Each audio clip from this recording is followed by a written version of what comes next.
Okay, good day, guys. So, welcome back. So, let's continue. I want us to look at brachial plexus. I want us to look at brachial plexus.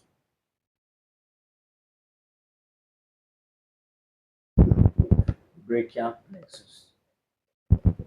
Brachial plexus. Okay, so this is like the heartbeat of what? Of our leg. So, if you understand brachial plexus very, very well, you go far. If you understand, you go far. Okay, so first of all, what is I really want us to understand this thing from scratch. Let's say, for example, this is central nervous system. You understand? So, meaning that this is the brain, then this is the spinal cord.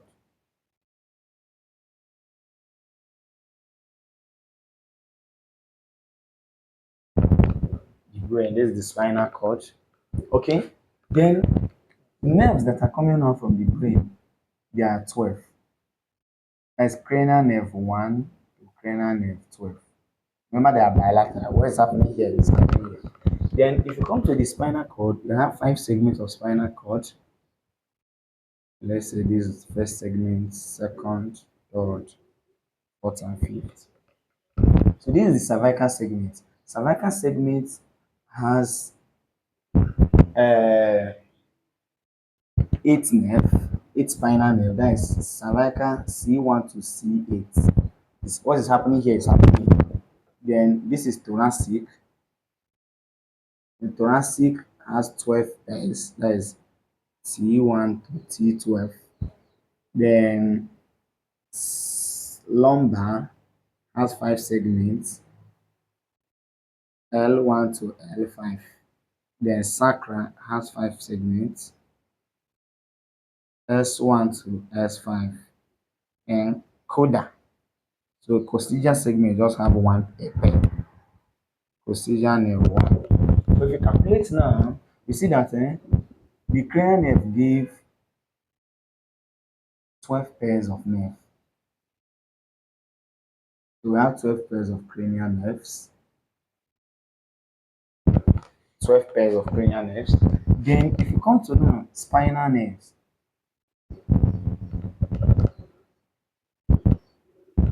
they are now sorry, I'm here. So they are now 8 from cervical plus 12 plus from thoracic, that is 20. 5 from lumbar, 5 from sacral, that is 30, 31. So we have 31 pairs of spinal nerve. So we will now say that what? Peripheral nerves, that is because we told us that the nervous system have central nervous system and peripheral. So what makes up peripheral nervous system is actually those nerves from the central nervous system. So 12 from the brain, 31 from the spinal cord. That meaning we have a total of 31 plus the 6 should be what? 43 pairs of peripheral nerve. So because peripheral nerve comprises cranial nerves and what? Spinal nerves. Why this one is 12 pairs, this one is what? 31 pairs. So if you sum this thing, you see that if someone asks you how many nerves do we have in the body, is what? 86 nerve, or you say what? 43 pairs of nerve. So the thing here is what? From brain, the brain nerves from the brain, they don't form plexus. They don't form plexus. So they just come straight exist as come straight from the what? Brain and go and supply their respective structures. Then if you come to what form plexus is actually what? Peripheral nerves. Just sorry, actually what? Spinal nerves. So let me now tell you the fates of all these guys. So let's leave it this side. Okay.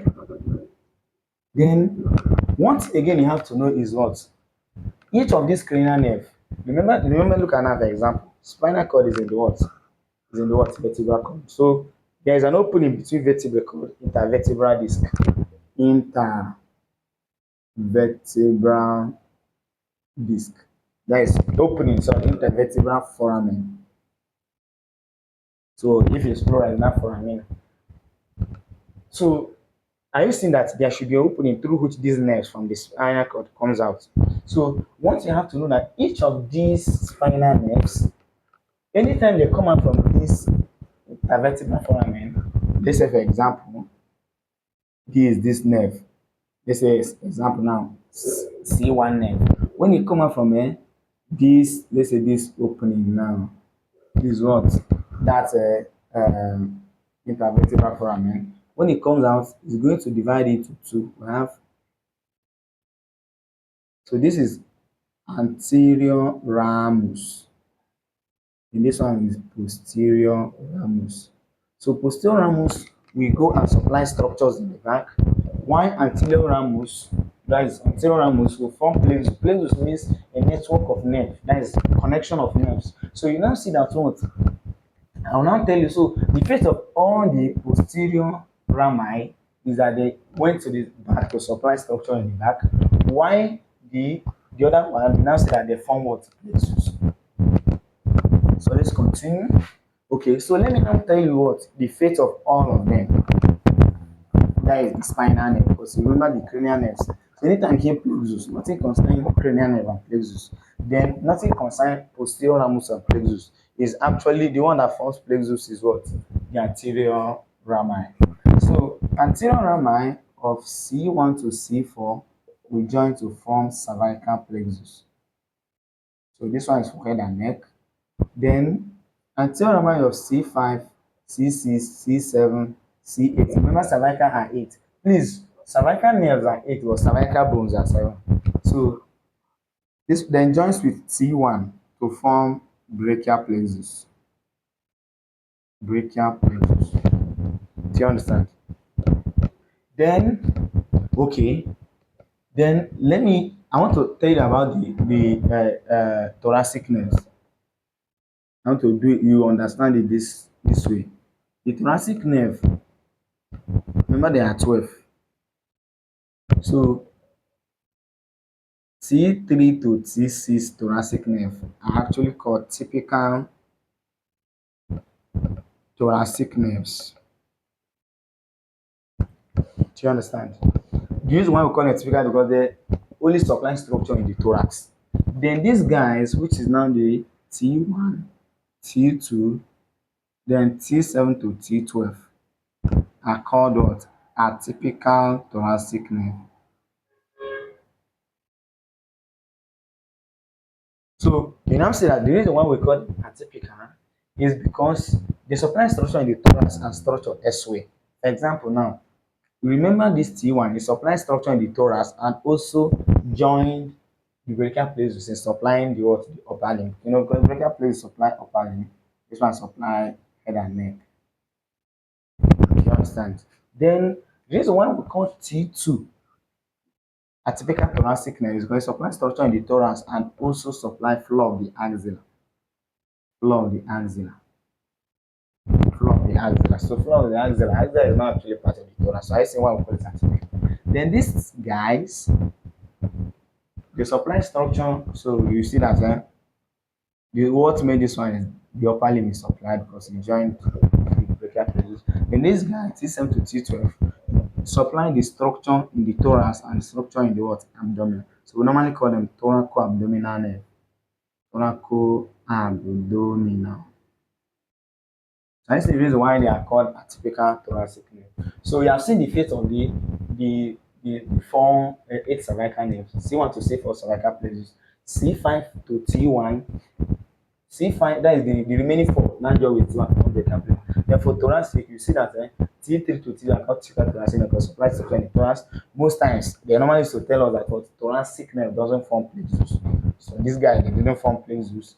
Then thoracic except this one that joined T1 that joined the formation of brachial plexus. Then I think we're done with the fate of anterior rami of the cervical nerve and anterior rami of the thoracic nerve. Then the next thing here is you now see that L1 to L4. Look at L4. L4 divided into 2. Call it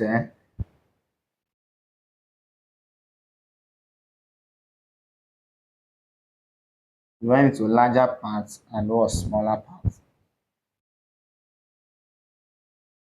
So because it divided into larger parts and smaller parts, L4 nerve is called nervi occalis. Then what we now see that L1, L2, L3, we are talking about effect of lumbar nerves, and larger parts of L4. These four nerves joins to form lumbar plexus. Form what? Lumbar plexus.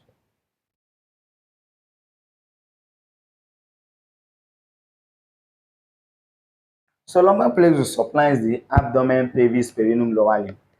Then which one is remaining now? So which one is remaining? So we have larger parts of sorry.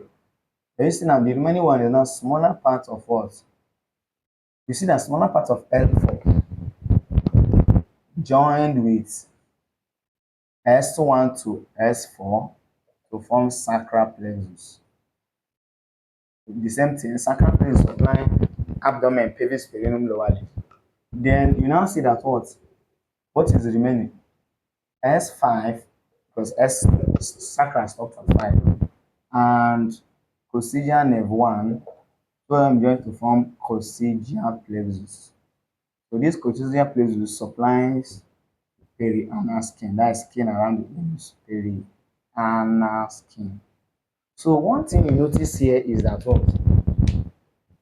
if you come to the body, you have four major plexuses: cervical plexus for head and neck, lumbar plexus, brachial plexus for upper limb, then sacral and lumbar plexus for abdomen, thorax, sorry, abdomen, pelvis, perineum, lower limb. Meaning that the only region of the body that doesn't have a unique plexus is what? Thorax. So they can ask you that. So I think we are now done with this. So you already know that plexus is formed by a network of nerves, Abi. Do you understand? Network of what? Nerves. So that is just like nerve joining together to achieve a greater function, something like that. Okay. So I think I've opened the ground now. So I think I can now start this brachial plexus. So you already know. You know that you are not cramming. That's what. Brachial plexus. So the first thing is what is brachial plexus? So it is a network of nerve that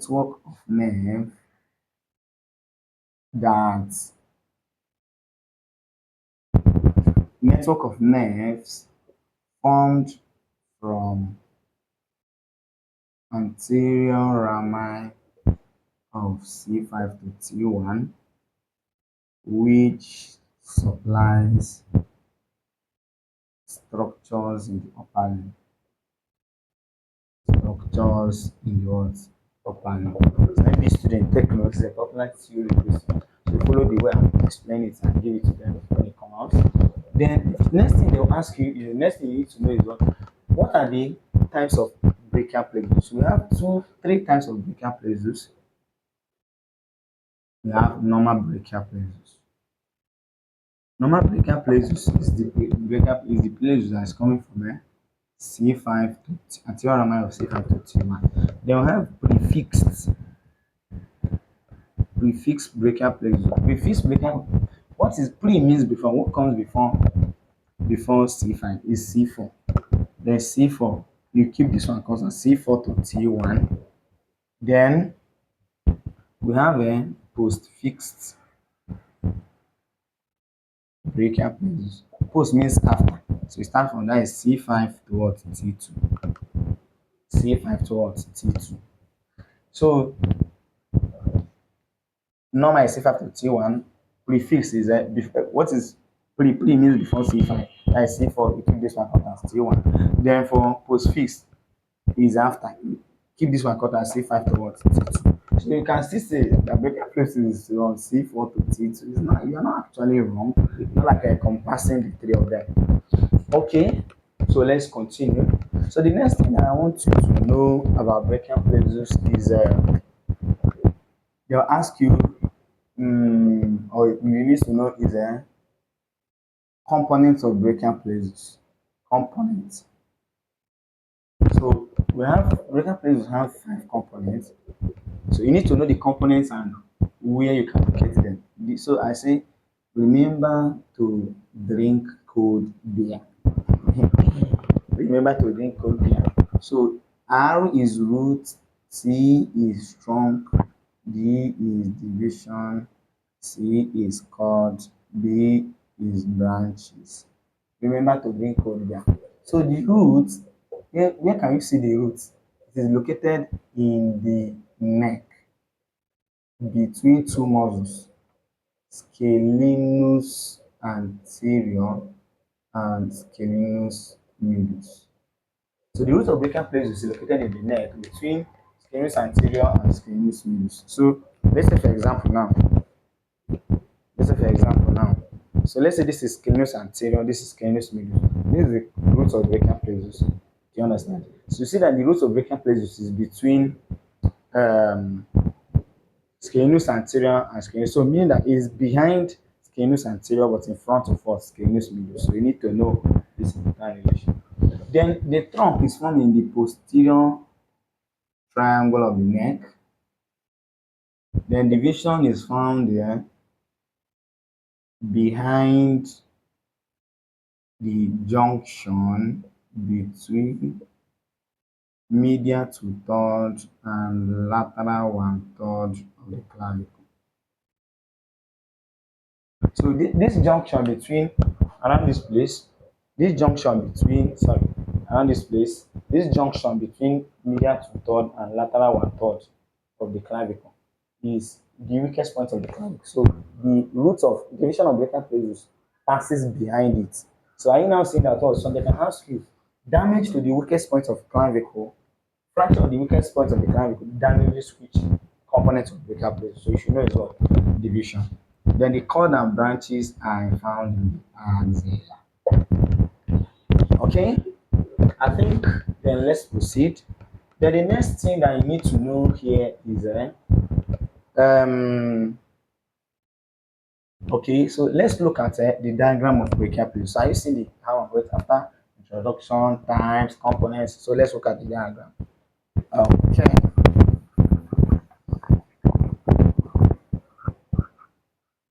Okay. So the diagram is very, very simple. I will say Y. I see it. I Y. Then I'll split this one, split this one. Then I'll say anterior, posterior, anterior, posterior, anterior, posterior. Then the anterior of this upper one and this middle one join, continue like this. Three posterior joints. Look at this.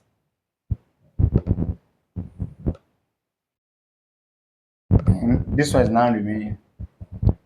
Good. Something like this. Okay, so this is C5, C6, C7, C8, C1. Then you see that C5 and C6. So this is the roots. The roots. So the roots are 5 from C5 to C1. Then you see that C5 and C6 joins to form upper trunk. Then C7 forms middle trunk. Then C8 and T1 formed what? Lower trunk. Then, so this is the trunk. Remember, I hope you remember to drink. Then this is the division. So the trunks. So how many trunks? 3 trunks. Then how many divisions? We have 3 divisions. Sorry, 6 divisions. Each of them. So upper trunk gave anterior posterior division. Middle trunk gave anterior posterior division. Lower trunk gave anterior posterior division. Then you now see that after division is now cords. So what form then? The first one is remember the anterior of upper trunk and anterior of middle trunk. Both of them join to form lateral cord. Then the 3 posteriors posterior of upper trunk, posterior of middle trunk, posterior of lower trunk. Three of them joins to form posterior cord. Yeah, I now seen the only one left is the anterior division of what? Lower trunk. Now forms medial cord. Then this guy gave three branches. This one gave five branches. This one gave five branches. I'll say MLL Ultra. Then this one is a 4M and 1U. Do you understand? Okay. So these are the branches. So these are the branches. Don't when we talk about branches, I'll tell you that the branches are grouped into two. We have supraclavicular branches and infraclavicular branches. Supraclavicular branches are the branches that came from the root and trunk, because no branch came from division. Then infraclavicular branches are these one that came from the cords. So these are the infraclavicular branches, and they are, if you look at, they are 13 in number: three from lateral cord, five from posterior, four from five from medial cord. So this M is cutaneous nerve, and this one is lateral pectoral nerve, and this one is lateral roots of median nerve. Then this one is upper subscapular nerve,